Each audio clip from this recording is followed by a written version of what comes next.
Dan George with Mark Chamberlain. Mark, you well? Yeah, all good, thanks. Yourself? Yeah, no, I'm good, thank you. It's good to see you. Last time we spoke, of course, was before that Wembley show and, you know, when you fought Josh Padley. Yeah. Let's go straight into it, because I do want to talk about it. Yeah. How, it was obviously, that was back in September last year. How has life been for you since then?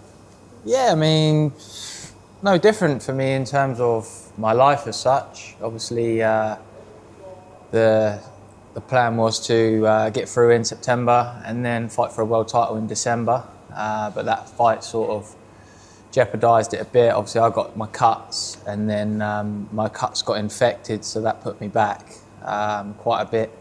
What was that, 6 months, 7 months ago now? Yeah. But yeah, I mean, I got no excuses for what happened on the night. I would say the better man on the night won.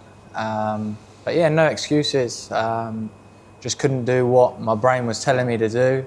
It was just like I had like a mental block in front of me, and I wanted to do things and I knew what I had to do, and I watched it back and I'm thinking, well, why didn't I do that? But that's in the past. I put that behind me, learn from that, and I'll make sure I never make that mistake ever again.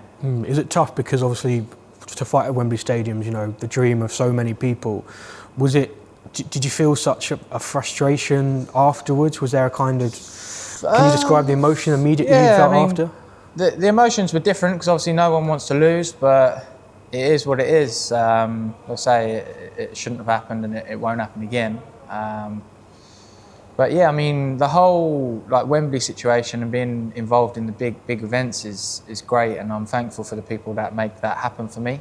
But yeah, I mean, it was a bit of a weird sort of, not atmosphere, but like I fought at 4 o'clock in the afternoon, and I'm not going to say that's anything to do with what happened performance-wise, but it was all a bit, do you know what I mean? Doors were meant to open at 4. Well, I was in the ring at 4 o'clock. Obviously, I'm not going to be in a filled-up stadium because I'm not a main event. Do you know what I mean? But yeah, the whole scenario of the show was a bit strange as to what we're used to. But like I say, no excuses. Is what it is. That's in the past now, and we look on to a big future. Final one on Josh. Obviously, we saw him get in the ring with Shakur Stevenson, that big opportunity. How do you feel towards him? Are you able to, you know, kind of shed some kind of, you know, appreciation for him and what he's done in his life and his career? Yeah, I mean, I respect him as a fighter, but as far as it goes, that's it. Do you know what I mean? Because there was a bit of a disrespectful build-up towards the fight we had. But yeah, I mean, I've got no respect for him as a person, but as a fighter, yeah, obviously I've got respect to him. I take my hat off to him for taking that fight. I mean, anyone would, do you know what I mean? Not just Josh Padley, anyone would have took that fight. It just goes to show he stays in the gym, stays ready, and is near the weight. Do you know what I mean? If it had been the other way around and the fight was offered to me, I probably wouldn't have been able to take it purely because of making the weight in 3 days' notice. Do you know what I mean? Lightweight was very hard for me, being 6 foot tall and as big as I am. So if that occasion had got thrown at me, yeah, I would love to have been able to take that opportunity. But like I say, it just wouldn't be possible for me for health reasons, I guess. Just tell me a little one on that. Obviously, we saw the two of you clash at the weigh-in for that fight. Was that something about the disrespect? I wasn't aware of some of that. Yeah, it was just, I wouldn't say that he personally got in my head. It was just like little things like, there's an A side and the B side, and they were like calling shots. Like there was a miscommunication with the weight when the fight got made, and that's nothing to do with me, do you know what I mean? That's a miscommunication between whoever it was sorting it out, managers, vice versa, do you know what I mean? So that's nothing to do with me. I just get in there and do my job. But yeah, I was getting a lot of stick for that, saying I was changing things and that. My fight in September, regardless of it being Josh Padley, was never going to be a title fight. I think they were told different, but like I say, that's nothing to do with me. But anyway, like I say, that's in the past and we move on now. Do you feel like it's lit a fire in you since? Yeah, definitely. Obviously, the hunger's more there. I mean, obviously, I want to get to the top of the sport, you know what I mean? I won't give up until I do. But yeah, I mean, like I say, no one wants to lose their O. I mean, I'd rather be knocked out and carried out the ring, do you know what I mean? Rather than lose a fight like that on like silly mistakes that I shouldn't have made. But it is what it is. Yeah, just got to get in there on the 5th of April, make a statement and get back to winning ways and be in some big fights in the summer. What were some of the discussions with Frank Warren like in the last kind of, in the build up to this particular fight happening, you said the cut got infected. Did you manage to get a break? And then what was the kind of chats with Frank like about this fight and opportunity? Yeah, so obviously the cuts put me back because obviously I got cut back in September. I then went on holiday and my eyes the cuts got infected. I was on antibiotics and my eye just blew up completely, and obviously there was all sorts of God knows what coming out of my cuts. But main thing first was to sort that out, and then obviously I couldn't start sparring for like 6 to 8 weeks, or I think it might have been even 10 weeks. I wanted to be on the safe side because I don't want them to keep opening up. And obviously I had the event we attended it was actually on my birthday, the 11th of January, the Ring magazine. And I had a chat to Turkey, and he just said, look, I want you back out on the big shows. And I said to Frank, I said, look, you heard it from him, so can we make it happen, sort of thing? And Frank said, yeah, let's do it. So, yeah, I mean, I'm fighting on the 5th of April in Manchester. I'm going to get back on track and then get back in the mix of some big fights. Just got to stay active this year. Obviously, it's been 6 months since my last fight. And the main thing this year is just to keep the momentum going and get back out there and get everyone start ranting about me again. Sure. And I mean, the person you're fighting, 8 wins, 4 defeats. For you, is this just about, getting a convincing performance under your belt and then, like you say, pushing on to a busy 2025? Yeah, I mean, that side of things I don't get too involved in. I turn up to the gym every day, do my sort of thing. Opponents and that I leave down to my management team and obviously Jared, my trainer.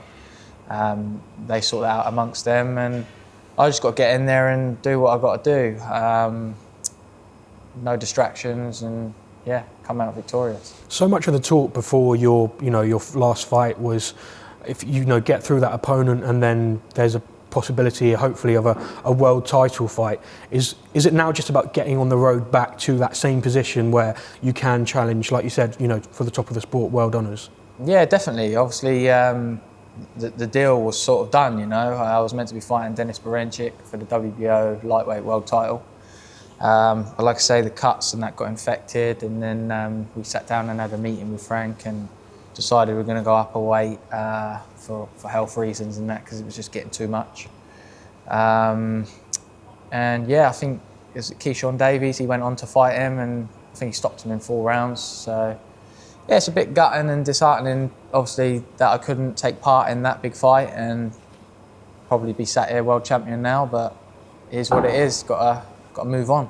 I mean, boxing's a sport of snakes and ladders, right? So if you do happen to, go down a snake, it's all about building back up. And are you confident that you can get yourself back there? Yeah, 100%. I've been doing it since I was 6 years old, and like I say, I'm not going to give up. So I just got to keep doing what I'm doing, turning up every day, putting the work in, which I have been.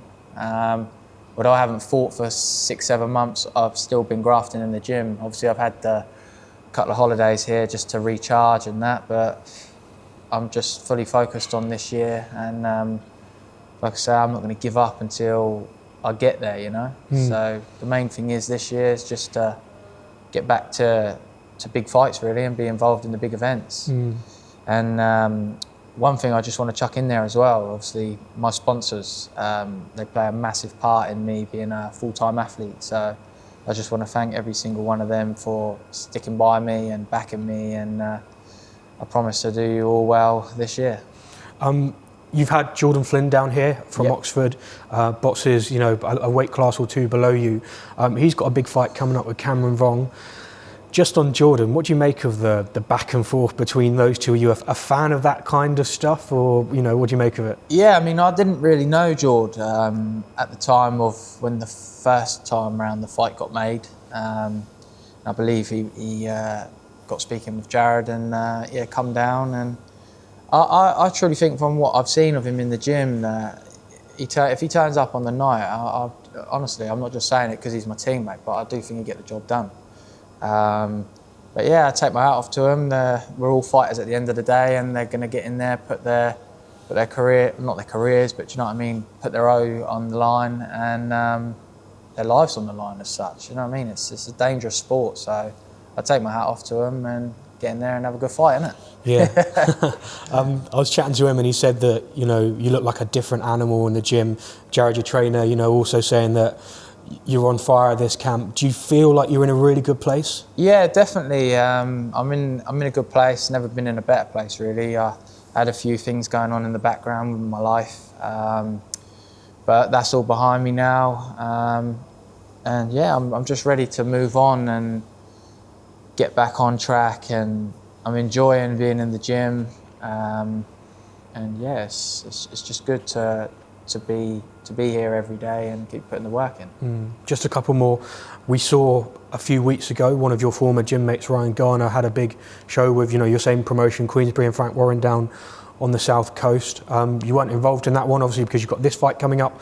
But speaking to Frank Warren, he said he wants these to be a regular thing down now on the south coast. And you've got yourself, you've got Royston Barney Smith, Ryan, of course, all kind of on these upward trajectories in their careers.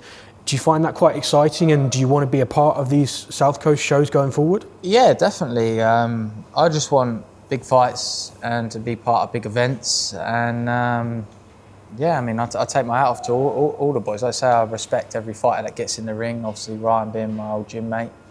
Yeah, respect to him. I mean, put a great performance in and push on to bigger and better things and move on, I guess. But yeah, I'm open to fighting local because it'll be good not just for me but for all the local fighters, and gets everyone behind us and gives everyone a chance to actually come and support us, because it's not cheap going to buy a ticket and then paying for a hotel to go away for the weekend. Like, not everyone can do that, so it'd be nice to bring boxing home and everyone get a normal ticket and enjoy a night of boxing. Yeah, how much would you love to? I know it's difficult because of certain venues, but how much would it mean to you to fight like in Portsmouth, your hometown, something like that? Yeah, it'd be nice. I mean, I've just got to turn up, do what I've got to do, and I'm sure Frank will pull something out of the bag and do something down here. But first things first, get back to winning ways and yeah, put a statement performance on. Yeah, maybe get a show on at Fratton Park at some point. That'd be the dream, right? Who knows? Yeah, that'd be the dream one day. Yeah. Just a final couple, aims for this year. What do you want to have achieved by the end of 2025? I'll be honest with you, I've achieved more than what I thought I would. You know what I mean? Obviously the dream as a kid was to be a world champion. I was in touching distance of fighting for a world title. So, like I said, I'm not just going to step back. My foot is on the gas 100 mile an hour, and I just want to keep pushing forward, and I'll just fight whoever they put in front of me. I believe there's a plan in place for me, so who knows? Let's just say that there could be a big fight in the summer for me, and let's hope it gets delivered. And for people that will watch you fight, up in Manchester, your next opponent, what can fight fans expect, and what should they look to see from Mark Chamberlain this year? Just a big performance, back on track and back to winning ways. That's all I can say, really. Perfect. Thank you, Mark. Thank you.